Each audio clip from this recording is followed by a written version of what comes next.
they enjoy pinball too. So we think we're going to bring in some new players, which is awesome. So one question I have, I know that licensors can sometimes be notoriously hard to work with. It sounds like with all the assets you guys have gained, the freedom of the story you're able to make, it sounds like the licensor was pretty flexible to work with and actually pretty great to work with, especially with the world that you're kind of making up yourself. Can you kind of speak to how the licensor was to you guys?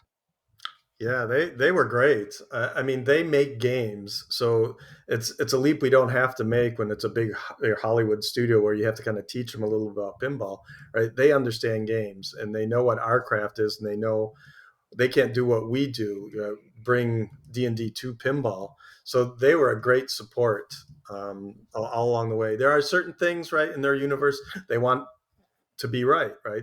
The red dragon has this number of scales on his body, right? It needs to be that way. But they were things that were pretty straightforward and for us to be able to implement. So They were you had beyond Dwight counting the scales on the dragon to make sure it was all Right. correct. Spent right weeks they doing had that. they had certain like they since dragons are used in lots of different places, games and TV shows and movies and whatnot. They have very strict rules about how their dragons look, and but other than that, they were very very great. In fact, we would give them tons and tons of stuff, and like storyboards and story and whatnot, and they would.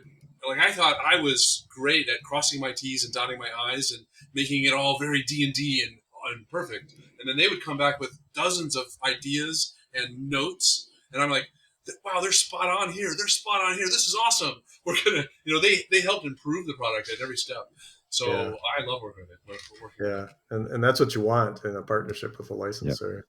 Yeah. I, Can I